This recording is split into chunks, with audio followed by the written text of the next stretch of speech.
오늘 저는 요한계시록 제3장 14절 라오디게아 교회로부터 공부를 하겠습니다. 이 라오디게아 교회 시대는 주 1905년부터 마지막 7년 환란이 직전, 7년 환란이 일어날 직전까지를 설명한 교회가 바로 라오디게아 교회입니다. 이 라오디게아라는 말은 민권교회라. 교회라는 것은 주님이 머리가 되시고 그 다음 주님 밑에서 사도요, 선지자요, 복음 전환자요, 목사와 교사로서 이제 교회 장로님, 안수집사, 권사, 서리집사 이렇게 조직이 되어서 그리스도의 몸된 교회가 이루어지는 것입니다. 그런데 이 라오디게아 교회라는 것은 Right of Laity라고 해서 일반 성도들이 교회의 위계 질서를 무시해버리고 민주주의로 교회를 이끌려고 하는 그런 민권교회를 말하는 것입니다. 그러므로 마지막 말세 교회는 하나님의 권위가 무너진 교회인 것입니다. 아버지와 예수 그리스도가 교회의 머리가 되시고 그 밑에 하나님이 지적한 성직자가 있고 교회 장로와 안수집사, 권사, 집사가 있고 이런 조직이 있는데 이 조직의 무너지고 민권운동으로서 교회를 세상에 정치하는 것처럼 모든 것을 선거로 돌리는 거예요. 전부 주의 종도 선거로 뽑고 장로도 선거로 뽑고 안수집사도 선거로 뽑고 이 남성교회, 여성교회 회장들도 다 선거로 뽑고 안수집사회 회장도 선거로 뽑고 민권으로 하나님의 권위를 제껴버리고 정치적인 민권으로 교회를 이끄는 시대가 바로 라오디게아 교회 시대. 그게 바로 오늘날 우리가 사는 이 시대가 라오디게아 시대. 이거는 하나님의 권위를 교회에서 완전히 몰아내버린 그런 시대를 말하는 것입니다. 1900년도에 독일에 이 성경을 고등 비평을 해서 철학이나 과학이나 고고학이나 역사를 통해서 비평하는 그런 운동이 일어났었어요. 성경은 하나님의 성령의 감동으로 우리에게 주신 책으로서 인간이 비평할 것이 아니라 성경은 우리가 성령의 인도를 받아서 성경을 해석하고 순종할 것인데 완전히 하나님의 권위를 무시해버리고 성경을 일반적인 책으로 비평 대상으로 삼아서 그래서 독일 신학은 현대주의나 신신학이라고 해서 철학이나 과학이나 고고학이나 역사학을 총동원 해서 성경을 비평을 했습니다. 그래서 성경에 있는 기적을 다 뽑아냈어요. 인간으로 생각하면 기적은 있을 수가 없지 않습니까? 모든 성경의 기적을 다 빼고 그리고 예수님의 탄생과 죽음과 부활은 신화로 치부해버리고 실제로 있은 것이 아니다. 신화로서 치부해버리고 성경을 난도질 쳐버렸습니다. 성경을 난도질함으로 말미암아 하나님의 권위를 떨어뜨려버리고 교회의 권위를 떨어뜨려버립니다. 1920년도에 이러한 운동이 미국에 들어와서 결정을 이루어서 미국 교회의 신학자들이 신은 죽었다. 하나님은 없다. 그리고 성경이라는 것은 하나의 유대의 문학 작품에 불과하지. 이거는 아무런 권위가 없다. 이렇게 되므로 교회에 권위가 없어버렸습니다. 하나님이 죽었는데 교회는 왜 모입니까? 교회 하나님이 죽었다. 죽은 하나님이 세운 교회를 누가 믿겠습니까? 그 교회에 무슨 권위가 있겠습니까? 그래서 이 1900년도부터 시작해서 7년 환란 일기 전까지 온 세계 교회는 민권운동 교회가 되고 민주주의가 되고 그리고 인본주의가 되어서 하나님의 권위를 땅에 떨어뜨리고 타락한 교회가 되어가고 있습니다. 이렇기 때문에 오늘 전 세계에서 가장 눈부시게 발전하는 교회는 이 오순절 교회입니다. 성령운동하는 교회는 성경의 권위를 인정하고 교회의 머리는 예수 그리스도로 인정하고 교회의 제도와 질서를 지키고 뜨겁게 기도하고 이래서 불같이 일어나는 것이 이 오순절 운동입니다. 그래서 이번에 제가 간 인도에도 인구가 10억이지만은 인도에서 지금 일어나고 있는 기독교 운동은 오순절 성령 운동하는 교회밖에 없어요. 다른 교회들은 그냥 힌두교에 짓밟혀가지고서 꼼짝도 못합니다. 힌두교라는 그 아주 어마어마한 이방 종교가 짓밟아가지고 숨도 못 쉬어요. 거기에서 오직 대항에 일어나서 영혼을 구원하고 깨어있는 교회는 성령 운동하는 교회밖에 없습니다. 제가 이번에 가서 집회한 이 칼라라 주는 그 한 주가 인구가 3천만입니다. 한 주가 우리 한국보다 커요. 인구 3천만인데 인도에서는 도마 사도가 그 칼라라 주에 와서 복음을 전가하고 마드라스에 가서 순교를 당했습니다. 그렇기 때문에 가장 예수 믿는 사람이 많은 곳이 인도에서 유일하게 이 칼라라주입니다. 이 칼라라주는 그곳에 도마스의 그 순교의 피가 있고 그의 전도에 있어서 가장 많은 성도들이 사는 주인데 그 주님이 전파적으로 가장 예수 믿는 사람이 많으니까 어떤 것이냐, 인도의 어느 곳에 가도 거지가 득실거리는데 칼라라주만은 거지가 한 사람도 없어요. 희한합니다. 인도에 가서 여러분 비행장에 내리기부터 시작해서 떼거지들이 달라들어서 참 손 내밀고 젊은 여자들 어린아이 없고 따라서 이러고 따라했는데 참 기가 막힙니다. 그건 뭐 한두 사람도 아니고 뭐 어떻게 통을 쏠 수, 전 국민 전체가 너무나 가난하고 비참한데 칼라라주만은 그렇지 않아요. 그게는 예수 그리스도의 복음이 2002년에 전파되어서 인도에서 가장 많은 성도들이 살고 있는 줄 알아. 그 전주가 축복을 받아가 칼라라주 전체가 코코넛 나무가 완전히 우거졌습니다. 다른 주는 그렇게 없는데 칼라라주만은 막 온 산천이 다 코코넛 나무에다가 고무나무예요. 그런데 코코넛 나무는 한 집에서 코코넛 나무 3개만 가지면 식구들이 1년 동안 삽니다. 코코넛 열매가 2달에 한 번씩 땁니다. 그 코코넛 기름은 온 세계로 수출합니다. 근데 뭐 다른 주는 내놓고 이 칼라라 주만은 하나님이 축복을 해주어서 뭐 산천이 다 코코넛 나무라. 그리고 고무나무고 바나나도 많이 나오고. 그러므로 그곳은 거지가 한 사람도 없고 또한 놀라운 것은 100% 문맹이 없습니다. 왜? 교회 가서 찬송하고 성경 읽으니까 글자 모르는 사람이 한 사람도 없어요. 인도에는 거의 다 문맹입니다. 학교를 못 가니. 그런데 칼라라주만은 글 모질른 사람이 한 사람도 없어요.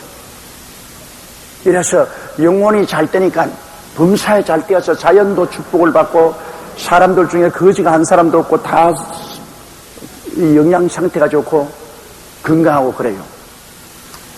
그 요번에 집회를 하는데 매일 저녁에 한 15만 내지 한 20만, 뭐 그 인도 사람들은 주최측은 30만이 모였다는데 내가 보기에는 15만에서 한 20만 명이 모이니까 정말로 온 도시 전체가 그냥 자동차로 꽉 메이고 뭐 인산이네요. 그리고 하나님의 말씀이 능력 있게 전파가 되고 기적, 사도시대 기적, 모든 기적이 하나도 없이 다 나타납니다. 얼마나 많은 안전병이, 기머거리, 벙어리, 장님이 났는지요. 암이 떨어져 나가고 굉장한 하나님의 기적이 일어납니다. 이래서 인도에 가서 이번에 절실히 제가 느낀 것은 인도같이 가난한 나라가 사는 길은 예수 믿는 길밖에 없습니다. 하나님께 축복받는 길밖에 없습니다. 인도의 어느 주는 작년에 호주 선교사가 와서 복음을 전가하는데 힌두교에서 일어나가지고 호주 선교사하고 그 아들들을 자동차에 가두어 놓고 불을 찔러서 화형을 시켜버렸습니다. 그랬는데 그거 뭐 대대적으로 인도에도 신문이 나고 온 세계 신문이 다 났어요. 그래서 미국 호주 선교사 산 사람을 선교사하고 아들들을 차에다가 가둬놓고 불을 찔러서 죽였는데 그게 바로 요번에 그 도시에 사이클론이라는 대폭풍우가 와서 2만 명이 죽었어요. 하나님이 심판 보십시오. 그들이 그 선교사를 그렇게 죽이고 난 다음에 괜찮을 것 같아요. 거대한 폭풍우가 와서 집 다 무너지고 관공서 다 무너지고 2만 명이 폭풍에서 죽고 온 도시가 황무지가 됐습니다. 그래서 요번에 가보니까 그 힌두교 신자들도 다 그 이야기 하더군요. 이 기독교 선교사를 죽여가지고서 하나님께 심판을 받았다. 그러므로 하나님은 살아서 오늘날 또 역사를 하는 것입니다. 이렇게 해서 성령의 역사를 하는 곳은 어느 곳이나 하나님의 권위가 쓰고 영광이 충만한데, 성령 역사가 사라지고 인본주의가 돼가지고서 인간의 철학이나 지식이나 학문을 가지고 성경을 난도질하고 결국에는 하나님은 죽었다. 성경은 문학작품에 불과하다. 하나님의 권위를 내던져버린 민권주의. 그냥 모여가지고서 교회도 사회단체처럼 민권주의로 운영하는 그러한 타락한 교회가 바로 라오디게아 민권교회, 오늘날 이 시대의 교회인 것입니다. 그러므로 이 민권주의 교회 시대는 굉장히 타락한 교회이기, 그러므로 오늘날 이 시대는, 라오디게아 교회 시대는 많은 교회가 인본주의로 타락해서 마귀에 돌아가지만은, 또 성령운동하는 많은 교회가 진실한 신앙을 가지고 하나님께 돌아와서 하나님께 헌신하고 충성하는 단체로 쫙 갈라집니다. 세속적인 교회와 신령한 교회가 쫙 갈라지는 그런 시대가 됩니다. 바로 단을 묶어요. 추수해서 아주 구원받지 못한 사람, 구원받은 사람이 단으로 묶여지는 그러한 시대에 우리가 살고 있는 것입니다. 그러므로 이 라오디게아 교회에 보면은 칭찬이 없는 교회입니다. 우중만 있고, 다른 교회는 다 칭찬도 있고 꾸중도 있었는데, 라오디게아 교회, 민권주의 교회는, 이 말세 교회는 하나님의 칭찬이 하나도 없습니다. 우중만 있는 것입니다. 그럼 14절 우리 다 같이 읽어보십시다. 라오디게아 교회의 사자에게 편지하기를, 아멘이요 충성되고 참된 증인이시요 하나님의 창조의 근본이시가 가라사대. 이제 거기에 나타난 우리 주님의 모습을 보십시다. 주님의 모습을 보면 그 시대를 알 수가 있는 것입니다. 라오디게아 민권주의 교회에 편지하는 아멘이다. 여러분, 아멘이라는 것은 옳소이다 그 말인 것입니다. 여러분 기도할 때 아멘 하는 건 옳소이다 그 말인 것입니다. 그러면 라오디게아 교회는 하나님의 권위에 대해서 아니올시다 저 그렇게 말하거든요. 하나님이 말씀하는 것 아니올시다, 이거 다 신합니다, 이거 실제 아닙니다, 그렇게 거부하는 시대에 그게 심판하기 위해서 나타난 예수님은 아멘이시다. 절대 주권에 대해서 두말하지 않고 복종하는 모습으로 예수님이 나타나십니다. 복종이 하지 않은 그런 교회, 주님 복종 아멘으로 나타나십니다. 충성되고 참된 정의입니다. 왜냐하면 하나님의 말씀을 불충성하게 증가하고 있습니다. 하나님 말씀 자유주의 신신학 가지고서 난도질을 해라. 이것은 신하다, 이것은 믿을 수 없다, 홍해수가 갈라진 건 거짓말이다. 홍해수는 갈라진 것이 아니고 저 위에 물이 조금 흐르는데 갈대밭에 모세가 이스라엘 백성을 쫙 거느리고 발목에 채이는 물을 건너서 오고 난 다음 홍해수가 갈라져서 건넜다, 거짓말로 적었다. 나는 그렇다면 그게 더 큰 기적이요. 이스라엘이 발목에 채이는 물에 건너간 그 물에 애굽 사람 다 빠져 죽었으니까 기적 중에 기적 아닙니까? 더 큰 기적이지. 그러나 그렇게 해석합니다. 그리고 예수님이 오병이어로 5,000명이고 12방이 남았다는 것도 거짓말이다. 사람들이 다 자기 먹을 것 가지고 감추어 놓았다가 어린아이가 점심박스 내는 거 보고 감동이 돼서 숨겨진 거 다 내놓으니까 나눠 먹고도 12방울이 남았다. 어린아이가 점심박스 내놓는다고 배고픈 사람이 다 내놓을 택이 어디 있어요? 숨겨놨으면 자기들끼리 먹을 것이지. 그렇게 해서 성경의 증거를 다 찢어버립니다. 불충성스러운 증인입니다. 거짓 증인입니다. 그러므로 이 라오디게아에 나타난 예수 그리스도는 충성된 증인. 요한 창세기부터 요한계시록까지의 말씀을 충성스럽게 증거. 그를 난도질하거나 부인하는 그런 일을 하지 않은 충성스러운 증인으로 나타나고, 하나님의 창조의 근본이시고, 하나님을 무시 없다고 하는데 창조의 근본인 예수님이 나타납니다. 하나님의 창조의 하나님 예수님을 통해서 만물을 지었어요. 예수님은 하나님의 영광의 광채시여 그 본체의 형상입니다. 예수님을 본 자는 하나님을 보았었습니다. 하나님이 영이시라 본 자가 없지만 예수님은 바로 하나님의 본체이신 것입니다. 예수님을 통해서 하나님 만물을 지으시고 만물을 다스립니다. 하나님의 창조의 근본이 나타납니다. 우주는 우연히 생겼다. 하나님 없다. 만물이 우연히 생긴 것이다. 다윈의 진화론처럼 진화되어 나온 것이다. 이렇게 하는데 아니다. 만물은 창조해서 있는 것이다. 그런 예수님으로서 주님께서는 절대 주권에 복종하고 충성스러운 증거를 하고 만물을 창조한 그러한 하나님으로서 라오디게아 교회에 나타나고 있는 것입니다. 그러니 라오디게아 교회 보십시오. 라오디게아는 얼마나 반발하고 하나님이 아무리 말씀해도 옳소이다 아멘 안 하고 거짓 증거하고 그리고 하나님을 권위를 무시하고 짓밟는 이런 교회에 주님께서 당신의 참 모습으로 나타난 것입니다. 15절요. 내가 내 행위를 아노니 내가 차지도 아니하고 뜨겁지도 아니하거든. 내가 차든지 뜨겁든지 하기를 원하노라. 이것이 오늘날 라오디게아 교회의 생사입니다. 차지도 아니하고 뜨겁지도 하지 않아. 여러분, 차다는 것은 아예 냉기가 확 돌게 차든지, 뜨겁다는 것은 부글부글 끓여서 손이 될 만큼 뜨겁든지 그렇게 하지 미지근하지 말은 것입니다. 그건 왜냐?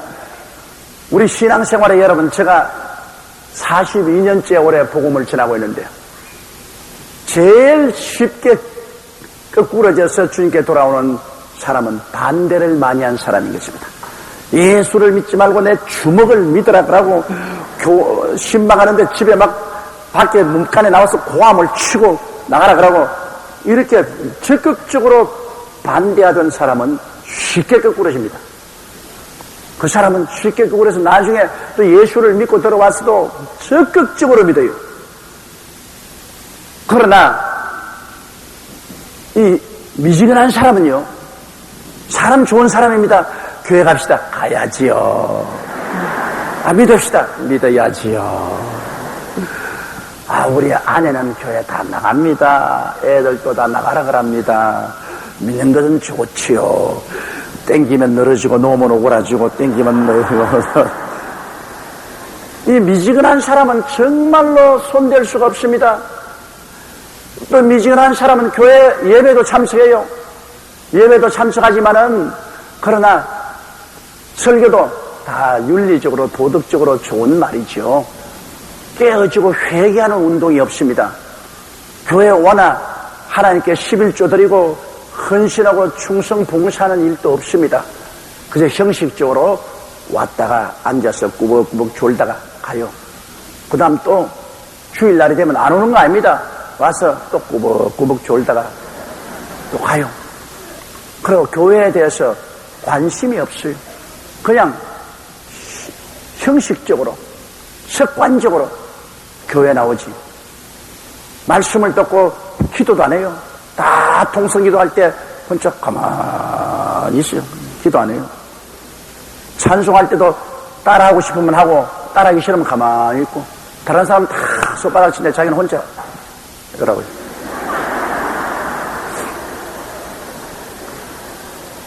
거의 안 하는 것도 아니고 하는 것도 아니고 차지도 아니하고 뜨겁지도 아니하고. 그러니까 하나님께서 이렇게 미지근한 사람은 입에서 토해버리겠다. 물도 미지근한 물은 비린내가 나잖아요. 토해버리겠다.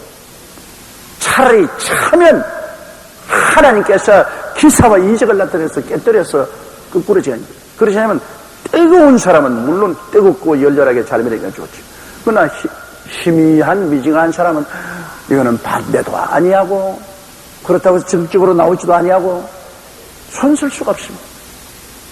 다른 사람 성령 운동을 해서 다른 사람 병자가 낫고 기적이 일어나면 보고서 좋아하고 같이 좋아하고 허허 웃고 당신 기도 좀 하라 하면 그건 기도 안 하고 차지도 아니하고 덥지도 아니한 이것이 오늘 라오디게아 교회의 모습입니다. 여러분 주변에 살펴보세요. 여러분은 뜨겁고 열렬해서 수요일 날도 이렇게 나와서 말씀도 배우고 기도하지만은 많은 주변의 교인들 보십시오. 세상에서 끼어서 그대로 살고 또 교회도 나오고 그리고 믿는 것도 아니고 안 믿는 것도 아니고 여러분이 너무 뜨겁게 믿으면 너무 그렇게 믿지 마라 미친다 그러고 그러한 시대가 오늘날의 시대입니다. 너무 교회가 세속화되어가지고 세상이 교회에 너무 많이 들어왔습니다. 스물 또 안방에 세상이 들어와 있지 않습니까 여러분?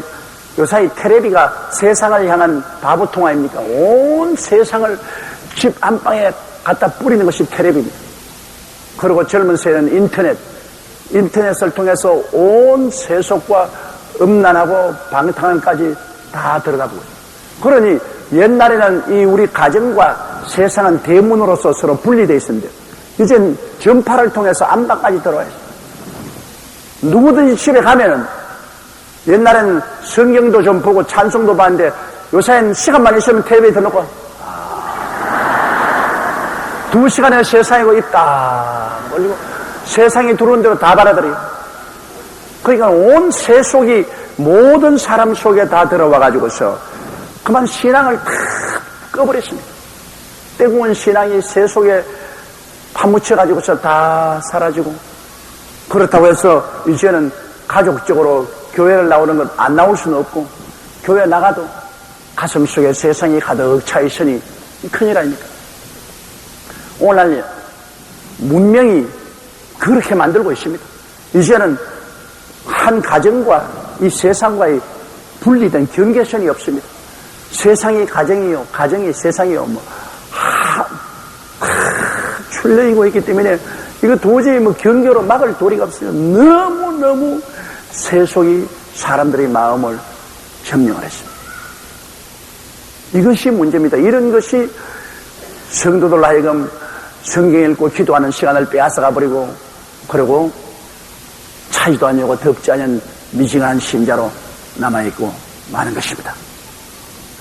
이 16절요. 내가 이같이 미지근하여 뜨겁지도 아니하고 차이도 아니하니 내 입에서 너를 토하여 내치리라. 그러니까 이런 타협적인 희미한 신앙은 하나님께서 토해내버립니다. 토해내도 몰라요. 하나님이 토해냈는지 안 냈는지도 모른다고요. 왜? 이러한 사람들은 확실히 천당이 있는지 없는지도 모릅니다. 희미하게 있으면 좋고 없으면 그뿐이고 이러니까 하나님이 토해내도 토해낸 줄도 모른다니까요. 이러므로 오늘날 이 세상에 이 세속을 이겨나갈 수 있는 길은 성령의 불을 받는 길밖에 다른 도리가 없습니다. 세속이 그냥 막 와서 사람을 그냥 세속에 빠뜨려드리려고 하더라도 성령의 역사가 일어나서 자꾸만 세상과 분리시키고 신령하고 거룩한 삶을 살게 해야 됩니다.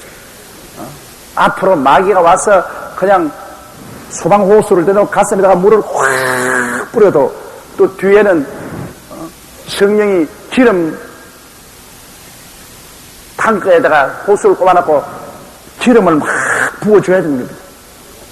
그러면 뒤로서는 성령의 기름을 붓고 앞에서는 세상에서 막 물호수를 떼가지고 막 끌라고 해도 여러분 기름에 불이 붙어놓으면 물을 아무리 퍼부어도 소용이 없습니다. 기름은 물이 끄지 못해요. 다른 불은 꺼지는데 기름에 붙은 불은 물로서 못 꺼요.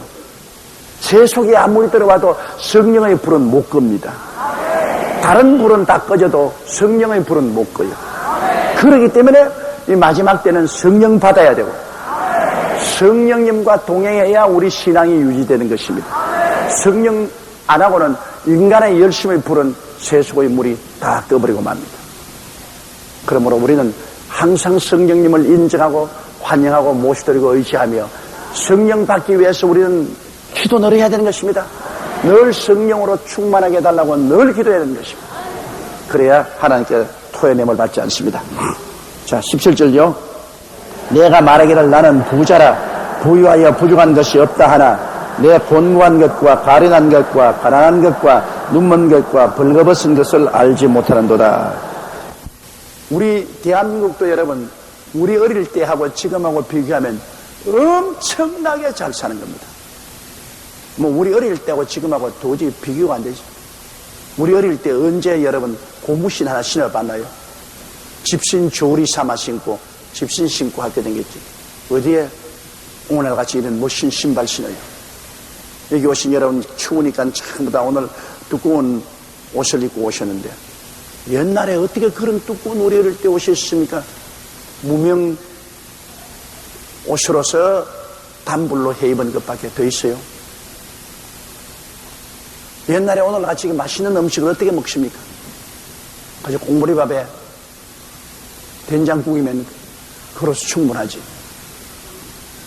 오늘날 여러분 우리는 뭐 기차나 버스나 비행기를 타고 한국에서도 온 천지를 돌아다니잖아요. 옛날에 우리 시대에 사는 사람은 그 동리에서 태어나서 그 동리에 살다가 그 동리에서 죽어요.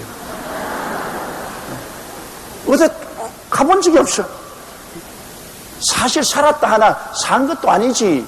요 동리에서 태어나서 이웃집 동리 아가씨하고 결혼해가지고서 그 동리에서 날 흙 팔고 살다가 죽어서 그 동리마다 앞산에 어하옹 가서 묻혀버리고. 그러니 뭐 그게 뭐 100년을 살았는데 뭐 산 것이나 합니까? 요 사이에 뭐 온 천하를 다 돌아다니는데. 옛날보다 엄청나게 잘 사니까 사람들이 이게 물질적인 사회, 육신적인 곳에 굉장히 자부심을 느끼고 그래서 스스로 잘 산다고 생각하기 때문에 하나님의 도움을 필요로 느끼지 않습니다. 지금 인도에 가면 한참 추수기인데 인도는 왜냐 너무 가난하고 어려우니까 하나님의 도움이 필요해요. 그리고 병원도 없고 약도 없으니까 하나님이 낫게 해주셔야 돼요. 그러므로 거대한 추수입니다. 막 구름대같이 사람이 모여옵니다. 우리 한국도 6.25 사변난 이후에 전국적으로 집회 참 잘 뗐어요. 100만 명씩 모이고 뭐 거대하게 집회가 되고 있는데 요사이 우리 한국에도 집회하면 사람들 잘 안 모여요. 특별히 이름 있는 주의 종이나 오면 몰랐다. 그렇지 않으면 주중에 집회, 옛날에는 집회를 여러분 한 달씩 했습니다. 교회 부흥회도 한 달을 계속 했는데 요사이 일주일이면 짝이지 보통 사흘 집회죠. 우리 한국도 잘 안 모여요. 옛날처럼 그렇게 모이질 않아요. 왜? 세상에 재미있는 것이 하도 많기 때문에. 내가 옛날에 미국에 가서 그런다고 내가 욕을 했거든요. 미국 남쪽에 가서 나를 청해서 지역 집회를 하도록 해놓고 난 다음 목사님 하는 말이 오늘 저녁 9시에 아주 재밌는 텔레비전 프로그램이 있기 때문에 그 전에 집회를 마쳐야 된다고. 그래서 설교 제발 길게 하지 말고 설교를 7시에 시작하는데 7시 반쯤 맞춰주면 그 다음에는 8시 되기 전에 다 집을 떠나야 교회를 떠나야 9시 텔레비전에 나오는 연속극을 볼 수 있다고. 그래 내가 그때 전부 미국 교인들 다 돌았다고 그랬어. 세상에 텔레비전 연속극 보겠다고 교회 설교 짧게 해달라고 하고 예배 짧게 해달라는 말이 세상에 어디 있냐고 그랬는데 남은 흉볼 곳이 없는 것이 오늘 우리 한국은 텔레비전 연속극 좋은 거 있으면 아예 안 나와요. 교회 그냥 그 시간에 텔레비전 연속극 보겠다고 앉아가지고서 안 나온다고. 그러니까 남은 말 할 것 없죠. 이래서 점점 사람들은 우리는 하나님이 별로 필요가 없다.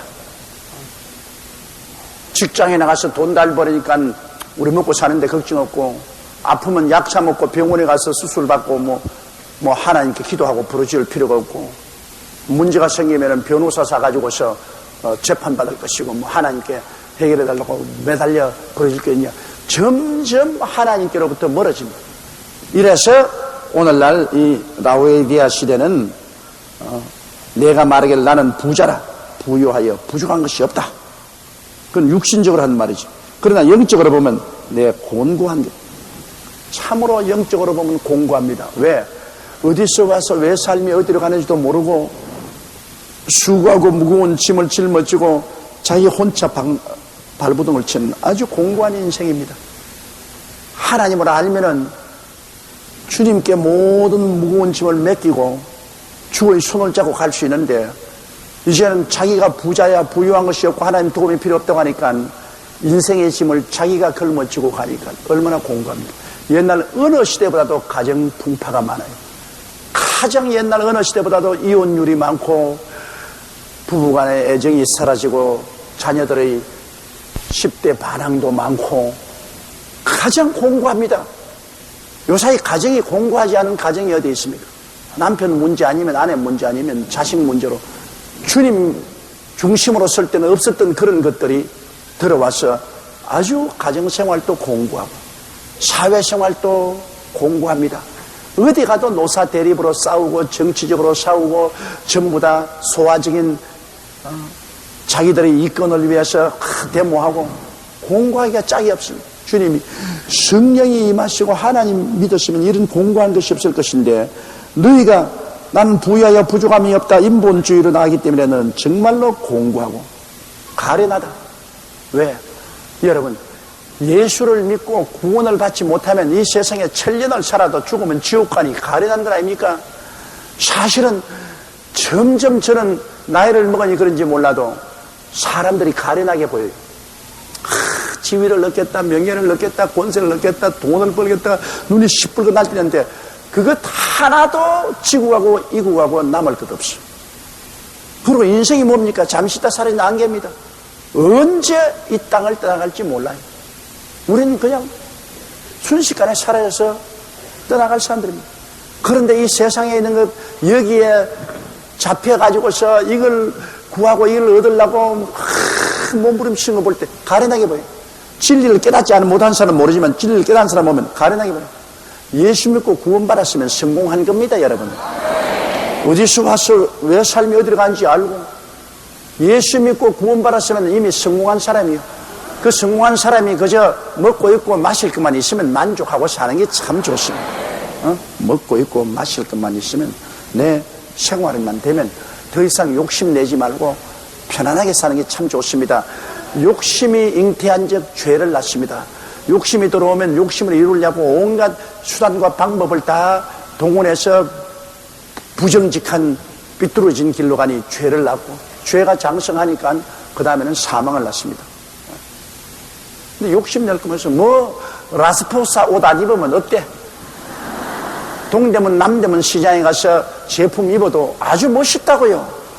근데 괜히 라스포사 그게 욕심을 가지고 나가서 욕심을 내니까 낚시에 걸리잖아요. 로비하는 낚시에 걸리고, 그 낚시에 걸리니까 나중에 사망이라고 하죠. 온 가족 전체가. 검찰총장이 감옥에 들어앉아 있으니 어떻게 합니까? 거기다 장관하시는 남편들이 줄줄이 끌려오고. 정말로 장가 잘 가야 돼. 마누라 잘못 만나면 일생이 완전히 개미집 무너져버리는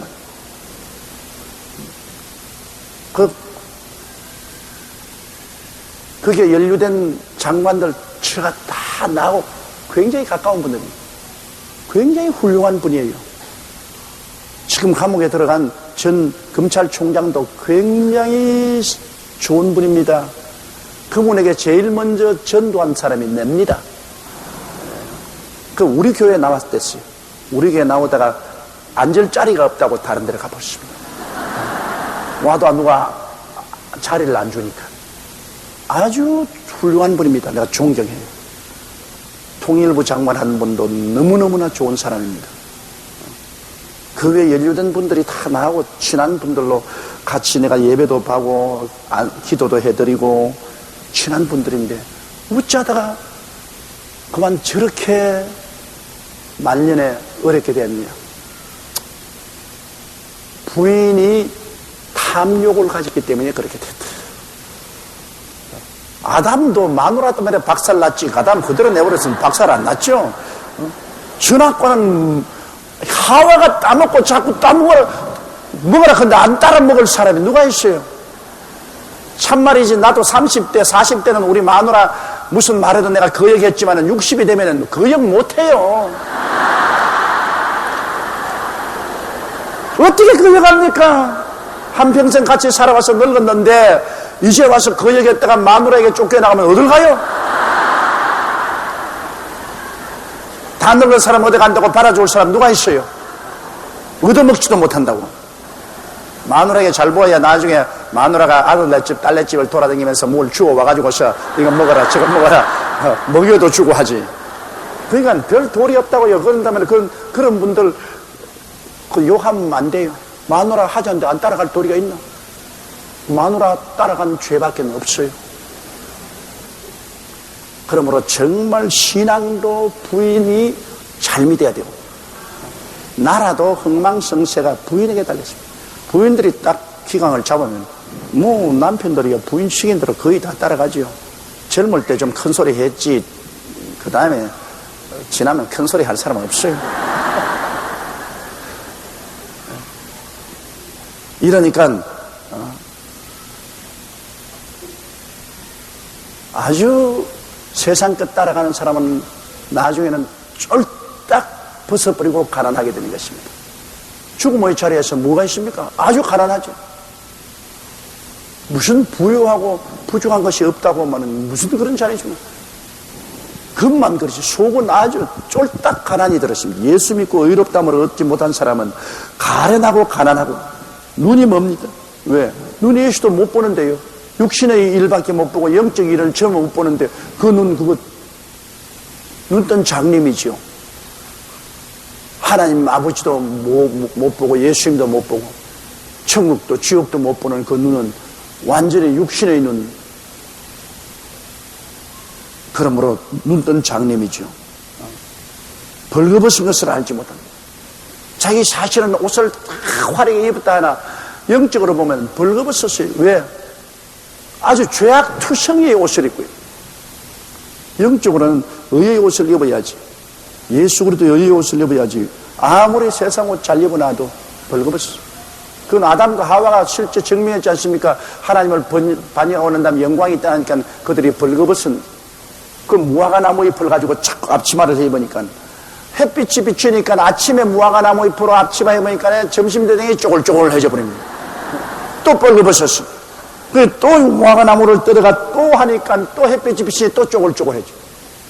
결국에는 하나님이 짐승을 잡아서 가죽을 벗겨가지고서 옷을 입히니까 그 옷이 되어서 그들이 그 옷을 입고 에덴에서 쫓겨난 것입니다. 하나님이 옷을 입혀줘야 돼요.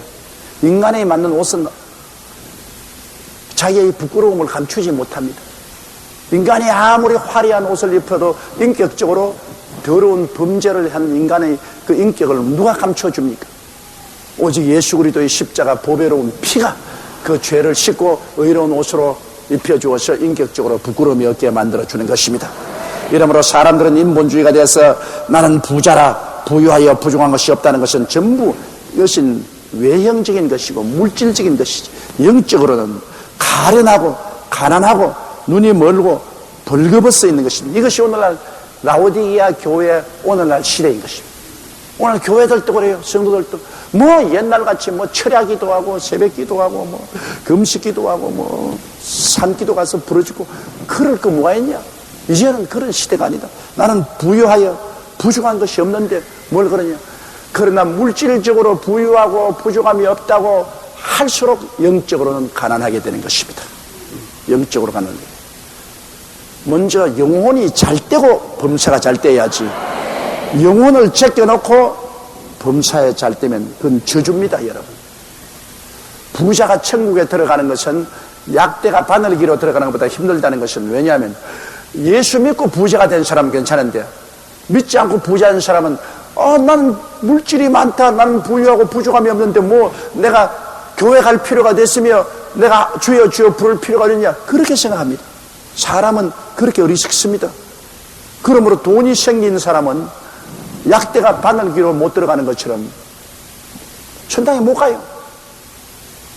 차라리 헐벗고 굶주리고 가난하게 되면 너무너무나 외롭고 고통스럽고 슬프기 때문에 천부여지없어서 손들고 옵니다. 하나님을 찾게 돼요. 이렇기 때문에 예수 믿고 부자가 돼야지, 예수 믿기 전에 부자 된 사람 좀처럼 교회 안 옵니다. 교회 오더라도 우리 교회 같이 주여 주여 세움 부리고 통성기도하는 이런 시끄러운 교회는 안 와요. 점잖은 교회 가서 점잖하게 앉아있다가 점잖하게 가는, 그래서 결코 부르시어 기도하는 일이 없는 그런 데 가죠. 차지도 아니하고 더웁지도 아니한 미지근한 데 가서 양심만 무마하고 왔다 갔다 하죠. 뜨겁게 성령으로 충만하고 회개하고 돌아서고 천국이 충만한 이러한 상태로 오지 않은 것입니다. 이러므로 사실은 물질적으로 부유하게 된다는 것은 여러분 영적으로 쇠퇴하게 된다는 것이 같습니다. 우리 한국도 가난할 때 60년대 70년대 교회가 1천만이 넘도록 부흥이 됐는데 지금은 오히려 줄어들고 있어요. 왜? 그때보다 너무 잘 살기 때문에 사람들이 간절한 마음으로 주님을 찾지 않습니다. 이미 믿는 자들은 믿기는 믿지만은 옛날처럼 그렇게 뜨겁게 하지 않는다. 옛날에 우리 서대문에 있을 때는 우리 지역장 구역장들 정말로 너무 열심히 전도를 하고 애를 쓰기 때문에 저러다가 쓰러지지 않을까 싶어 겁이 날 정도였는데, 요 사이는 우리 지역장 구역장들 물론 열심히 하시는 분 많지만은 그러나 거의 열심히 안 하는 사람들도 많습니다. 물질적으로 부유하고 편안하게 되니까 영적으로 게을러져. 그리고 옛날처럼 그렇게 밤을 새워가며 담요 하나 덮어 쓰고 벌벌 떨면서 철야기도 하는 거 그거 없단 말입니다. 편안하게 있지. 왜 그러냐. 이렇기 때문에 물질적인 부여는 오히려 영적으로 쇠퇴해가는 하나의 원인이 되기 때문에 참 하나님께서 응답하기가 괴로우실 것입니다. 하나님이 복 달라고 고함을 치면 복을 주면 영적으로 그만 또 잠이 들기 싫어. 또 복을 안 주면 안 준다고 하루 때를 쓰고 또 시끄러워 못 견디겠고. 자, 줘도 야단이고 안 줘도 야단이고. 그래서 주님이 주셨다가 빼앗았다가 주셨다가 빼앗았다가 그렇게 해야 우리가 영생을 얻게 되는 것입니다. 이 세상 부귀영화 공명 다 가지고도 우리가 천국을 잃어버리면 무슨 소용이 있겠습니까? 아무 소용없거든요. 우리가 천국에 지금 안 가봤으니 그렇지 실제로 천국 가봤다면 이 세상에 살고 싶은 생각이 하나도 없을 것입니다.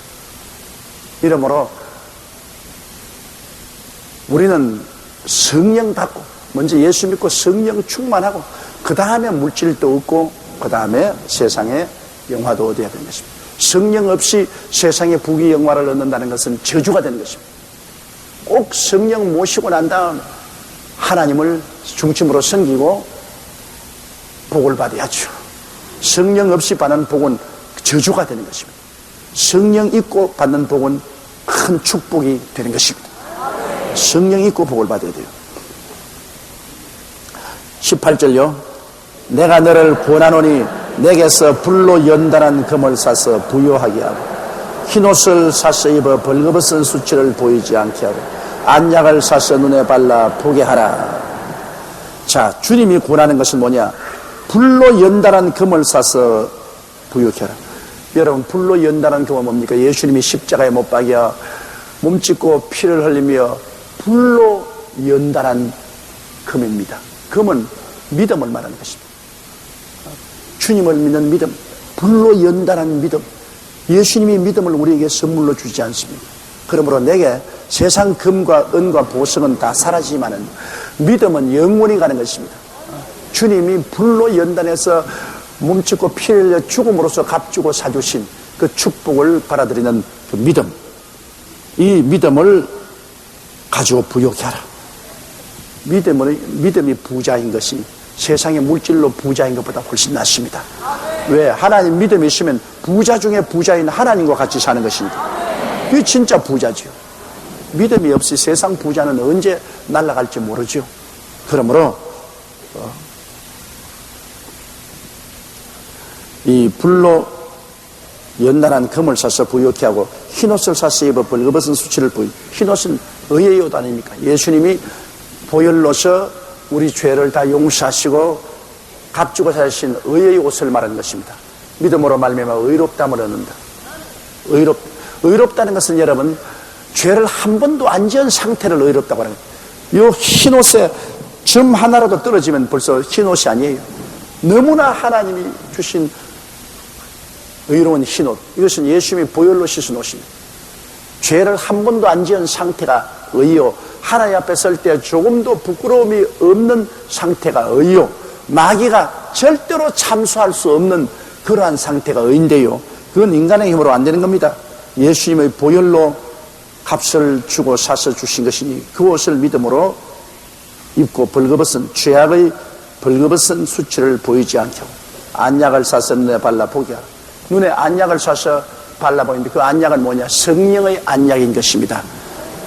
성령으로 말미암지 않고는 예수님을 주로 시인하지 못합니다. 물과 성령으로 거듭나지 않고는 하늘나라를 볼 수 없습니다.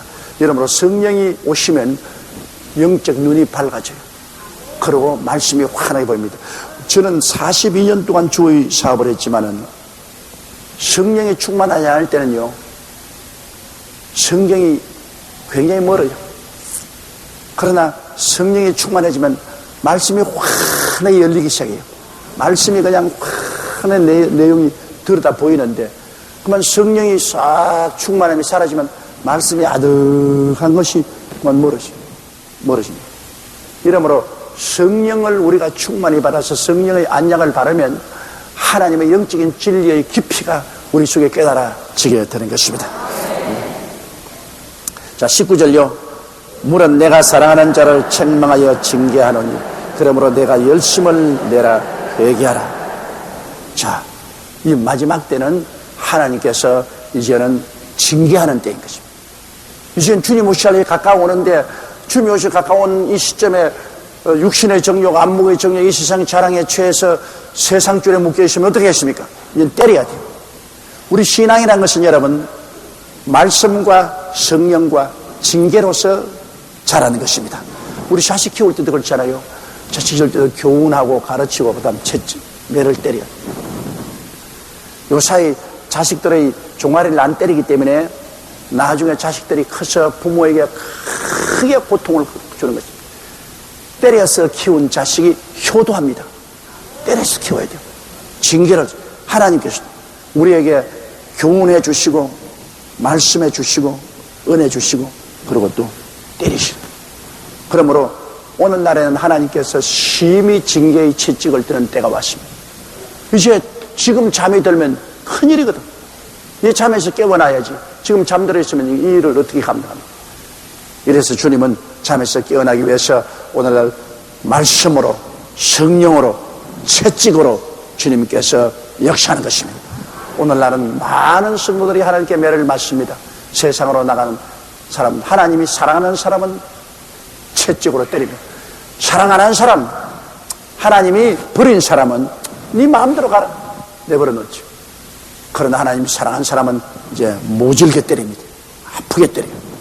사람은 맞으면 회개합니다. 아무리 큰 소리 해도 맞고 난 다음 회개 안 할 장사가 없어요. 우도 맞았는데 어떻게 회개 안 해요? 때려야 경계를 받고 두려워하지요.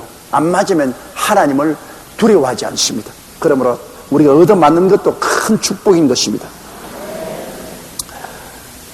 그러므로 물은 내가 사랑하는 자를 책망하고 징계하노니 내가 열심을 내라 회개하라.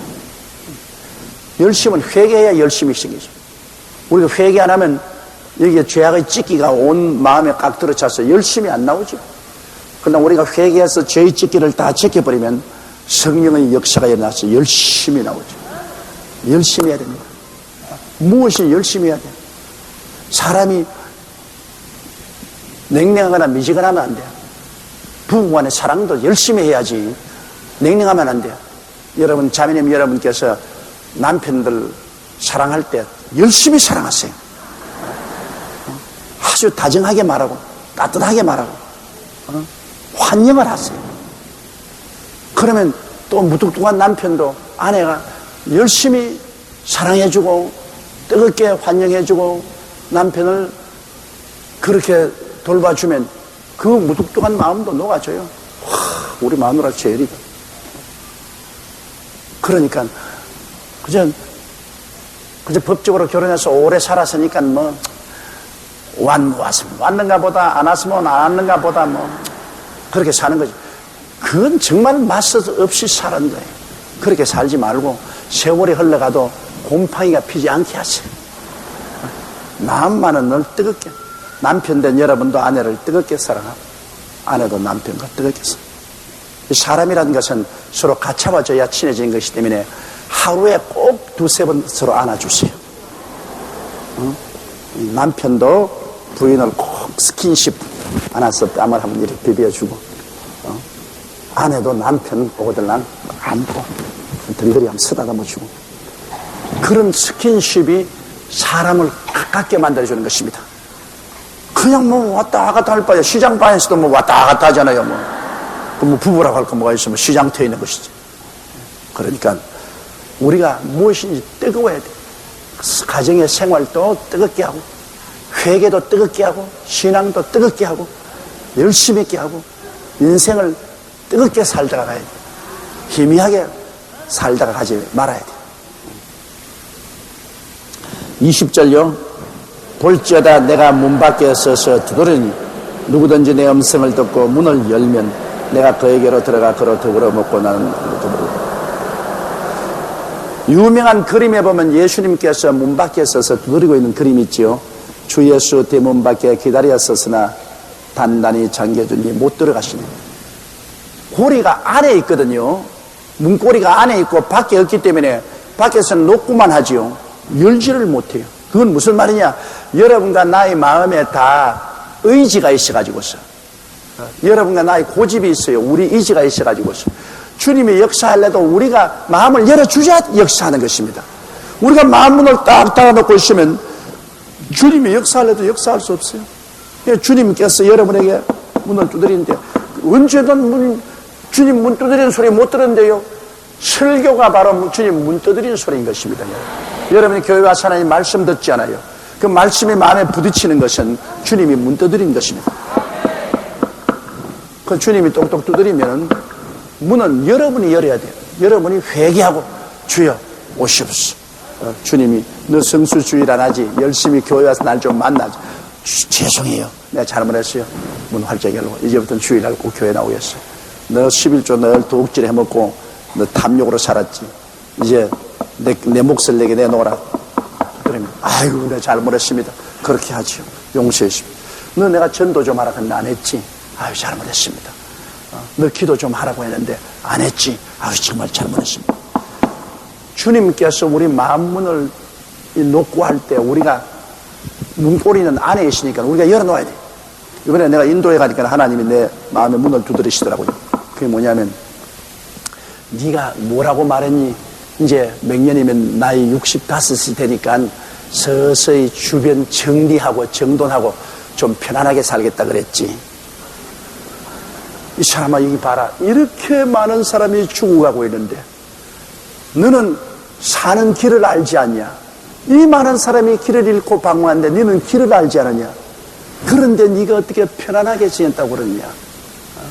나는 네가 젊을 때와 똑같이 마음을 새롭게 하고 일어나가 뜨거운 열심으로 목회도 하고 매달마다 온 천하에 다니면서 복음을 전가하고 그래라. 나이 따지지 마라. 나이가 65살이고 75살이고 그거만 따지노. 네가 전도하다가 그냥 그 현장에서 쓰러져 죽어도 천당 올 것이고 비행기 사고가 나서 죽어도 천당 올 것이고 왜 그런 거 생각하냐? 나이 생각하지 마라. 그렇게 주님이 문을 두들기시더라고요. 그럼 내가 아니오라고 할 수 있어요. 아이고 주님 안 할랍니다. 나 뭐 지금 뭐 오랫동안 목회했고 나이도 65세나 되고 몸도 지치고 그런데 뭐 허리도 아프고 뭐 그런데 주님이요 나는 이제 편안히 살겠어요. 문 두드리죠. 나는 문 안 열어요. 나는 편안하게 살겠어요. 그렇게 말할 수가 있는데 나는 안 그랬어요. 요번에 주님께 물어보더니 주님 죄송합니다. 내가 인간의 생각이 있어가지고서 그만 좀 편안하게 육신이 너무 고달프니까 좀 편안하게 살라고 내가 마음을 먹었는데 어떻게 그거 알고서 주님께서 말씀을 하십니까? 그러니까 내가 회개하고 이 새 천년에는 나이도 계산하지 말고 아주 있는 힘을 다해서 세계 선교를 위해서 노력을 하겠습니다. 그 마음문을 열어 제껴버렸습니다. 그 열어 제껴버리니까 주님이 이제 들어오셔서 그럼 그렇게 하자.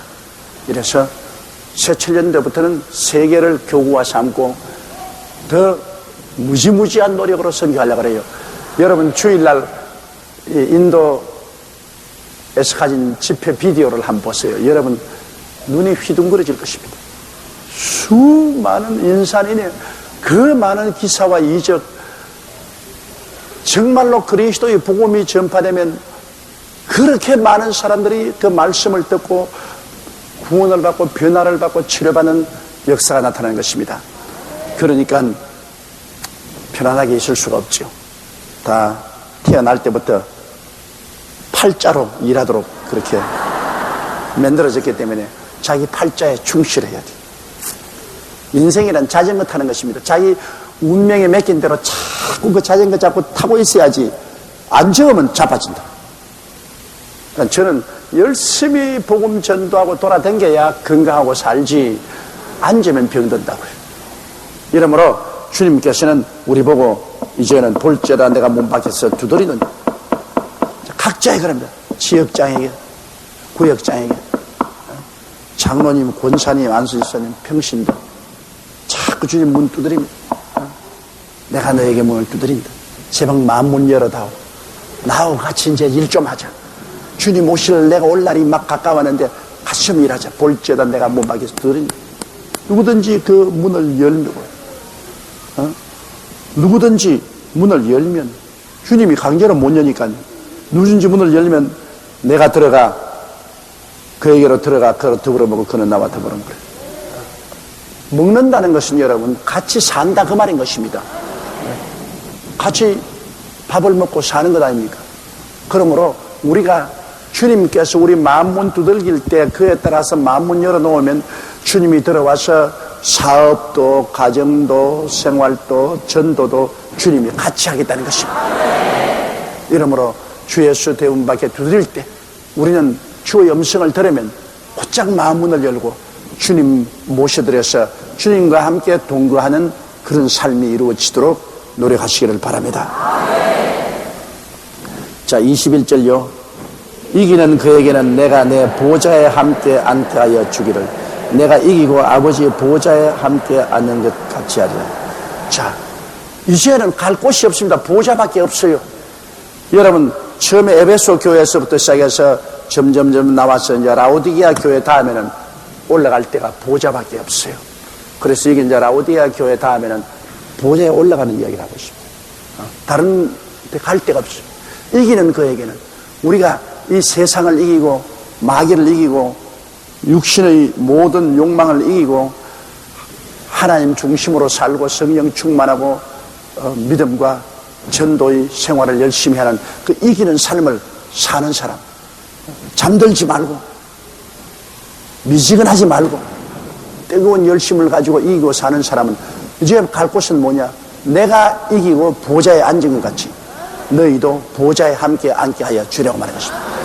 우리가 요한계시록 4장에 보면 성도들이 보좌로 옮겨가는 모습이 나타나는 것입니다. 이제는 보좌로 올라갈 것밖에 없어요. 정말이지 이제 우리 세대는 갈 곳이 없어요. 하늘나라 갈 보좌로 가는 길밖에 남아있지 않습니다. 다른 이제는 교회 시대가 없어요. 교회 시대는 이로써 끝인 것입니다. 여러분 요한계시록 보면 1장에서 3장까지 교회란 말이 7번 나오는데 그냥 4장부터 19장 예수의 재림까지는 교회란 말이 한마디도 없습니다. 왜? 지상의 교회는 사라진 것입니다. 교회는 천당으로 올라가 버리고 교회란 말이 없어요. 요한계시록 1장부터 3장까지는 지상의 교회가 있기 때문에 교회가 7번이나 나왔지만 수아시아 7교회. 그러나 4장부터 19장까지는 지상의 7년 환란 동안에 교회란 말 한마디도 없어요. 왜? 지상에 교회가 없으니까 교회란 말이 다 올라가 버려요. 그러므로 우리가 이제 앞으로 만날 것은 올라가는 길밖에 없습니다. 우리 하나님 보좌에 앉아 22절요. 귀 있는 자는 성령의 교회들에게 하시는 말씀을 들을지어다. 지금 성령께서 제 입술을 통해서 여러분에게 말씀하고 있는 거예요. 여러분이 이 귀를 열어 듣고, 그리고 여러분께서 마음에 정말로 회개하고 깨닫고 열심을 내는 신자들이 되겠습니다. 이제 새 천년에는 여러분 구역장, 지역장 노릇도 아주 뜨겁게 해보고, 구역장 노릇도 뜨겁게 해보고, 재직으로서, 성도로서 여러분이 하나님을 뜨겁게 믿고 섬겨야 됩니다. 왜? 새 천년에 예수님 꼭 옵니다. 새 천년에 인류 역사는 끝납니다. 이대로는 절대로 없어요. 세계 어디 가도 처처에 지진과 기근이 있고, 전쟁과 전쟁 소문이 있고, 온역이 있고, 이 땅이 흔들리고 깨어지고 있습니다. 세상이 이렇게 요란스럽습니다. 이제 바다에 파도 소리만 나도 우리 마음속에 겁이 덜컥 납니다. 하도 사고가 많이 납니다. 이것이 바로 주님께서 바로 내려올 직전에 일어나고 있는 상황인 것입니다. 새 천년에는 꼭 우리 주님만 빠지게 됩니다. 그러므로 우리는 나고자가 되면 안 돼요. 우리는 꼭 주님 모시고 새하늘과 새 땅과 새 예루살렘에 들어가야만 되는 것입니다. 꼭 들어갑니다. 그리고 우리는 영원히 주님과 함께 살게 되는 것입니다. 이 그리스도의 복음을 우리 마음속에 깊이 간직하고 자랍니다. 우리가 복음을 받았다는 것은 복된 사람인 것입니다. 복음이 없는 사람은 복이 없는 사람입니다. 복음을 받은 사람은 복된 사람입니다. 그리스도를 중심으로 모시고 하나님을 의지하고 사는 사람은 영육간의 복을 받은 사람입니다. 영혼이 잘 되면 범사도 잘 되고, 그 다음 강나라에, 나는 이번에 카라라 주에 가서 너무나 온 천지가 거지인데, 인도는 오직 그 예수 그리스도의 복음이 먼저 들어가서 예수 믿는 사람이 가장 많은 카라라 주만은 거지가 없고, 교육을 다 잘 받고 잘 살다. 우리가 정말 잘 사는 길은 예수 믿고 하나님 섬기는 길이 가장 잘 사는 길입니다. 그거는 금세 희망이 있고 내세 약속이 있는 삶이 되는 것입니다. 자, 이로써 요한계시록에 내 본 것, 다시 말하는 7 교회와 7 주의 종, 7 금축대 사이에 있는 예수 그리스도께서 7 비열을 손에 들고 있는 내 본 것과 지금 있는 교회, 에베소 교회부터 라오디아까지 2000년의 세월 동안은 7 기간을 나누어서 교회 시대가 이제 다 끝났습니다. 이제 다음은 뭐냐냐? 교회가 하늘로 올라가는 장면이 요한계시록 4장에 나오는 것입니다. 교회 시대가 끝나고 보좌로 올라가는 시대가 나오는 것입니다. 그러므로 그것은 다음 수요일 날 우리가 공부하겠습니다.